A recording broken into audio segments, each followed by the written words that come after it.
They call me the man who built the machines that dream. But before I built an empire, I washed dishes in a Denny's. My name is Jensen Huang, and this is my story. I was born in Tainan, Taiwan, in 1963. The world was a different place then, simpler in many ways, but full of unseen possibilities. When I was just 9 years old, my parents made a decision that would change my life forever. They sent my brother and me to America. We were to live with relatives in Washington State, to chase an opportunity they could only dream of, and to learn a new language that, at first, felt like an impossible puzzle. I didn't know it then, but that journey across the ocean, that feeling of being a small boy in a vast new world, taught me everything about risk. It taught me about resilience. My parents and their hope for us had taken a leap of faith, and now it was my turn to learn how to fly. Life in America wasn't easy. There were struggles, moments of doubt, and a constant feeling of being an outsider. My first job, it wasn't glamorous. At night, after school, I mopped floors and washed dishes. But those nights taught me humility and the value of hard work. By day, I poured everything I had into my studies. I was determined to make my parents' sacrifice worthwhile. I wasn't the smartest kid in the class, not by a long shot. There were always others who could grasp concepts faster or score higher on tests. But what I lacked in natural brilliance, I made up for with sheer, unrelenting effort. I was the one who stayed late, the one who asked the extra questions, the one who never, ever stopped trying. That mindset, that refusal to give up, became my first and most important investment. It was the currency that would eventually build my future.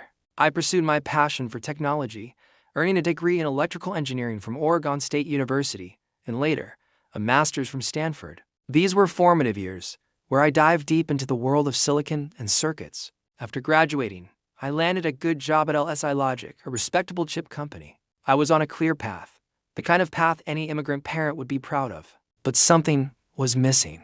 I felt a constant, nagging pull towards something bigger. I didn't just want to build chips for others, following existing blueprints. I wanted to redefine what a chip could be. I saw a future that no one else was looking at, a future filled with vibrant, dynamic, and interactive visuals. And so, in 1993, on my 30th birthday, everything changed. I met up with two friends and colleagues, Chris Milhowski and Curtis Preem, at a Denny's booth in San Jose, California. It was over coffee and grand slams that NVIDIA was born. We had a grand total of $40,000 between us, and a dream so audacious it barely fit on the paper napkin we sketched it on. Our vision was simple yet radical.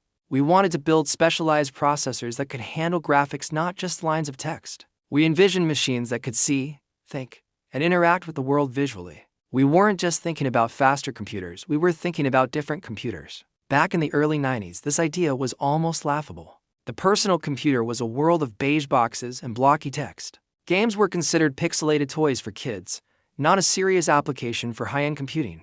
The industry was focused on the CPU, the central processing unit, as the one and only brain of the machine.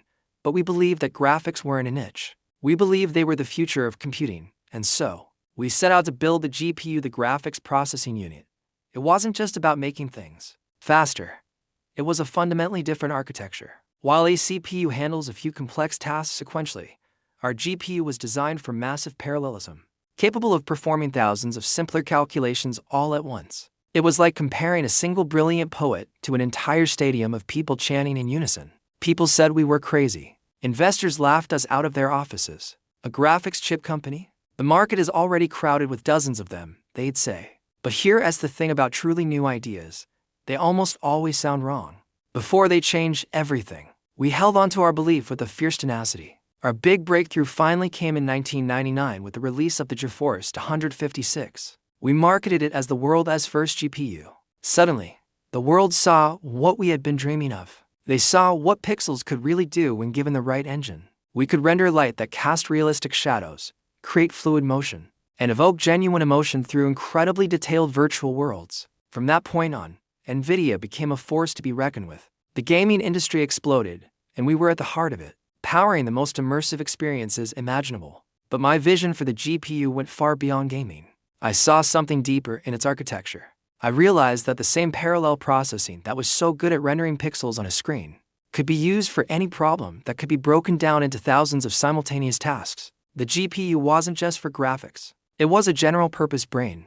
By the early 2010s, a new field was beginning to emerge from the halls of academia: artificial intelligence, specifically deep learning. Researchers were discovering that neural networks, which mimic the structure of the human brain, could be trained on massive datasets to recognize patterns, understand language, and make predictions. And what was the best tool for training these massive neural networks? It turned out to be our GPU. So, we pivoted. It was a huge risk. We went all in on AI at a time when most of the world still thought it was science fiction. We developed a new programming model called CUDA, which unlocked the power of our GPUs for general-purpose computing. We built new chips with specialized hardware like tensor cores, designed specifically for the mathematics of deep learning.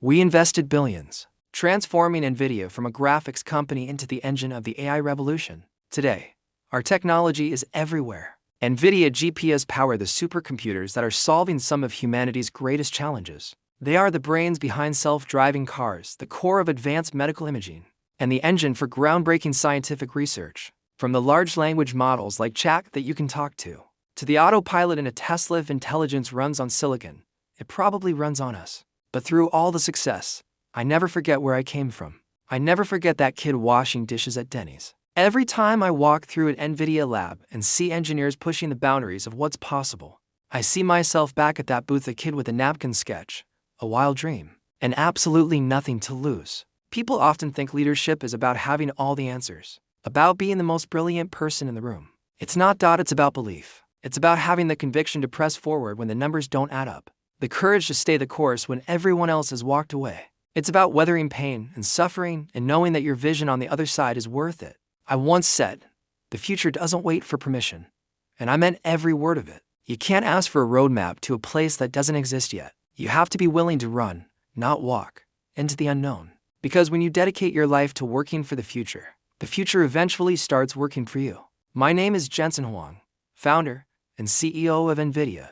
And I didn't just build a chip company. I built the engines that are teaching the world to think. Thank you so much for watching. If this story inspired you, please consider liking this video and subscribing to the channel for more stories about the innovators who are shaping our world. See you next time.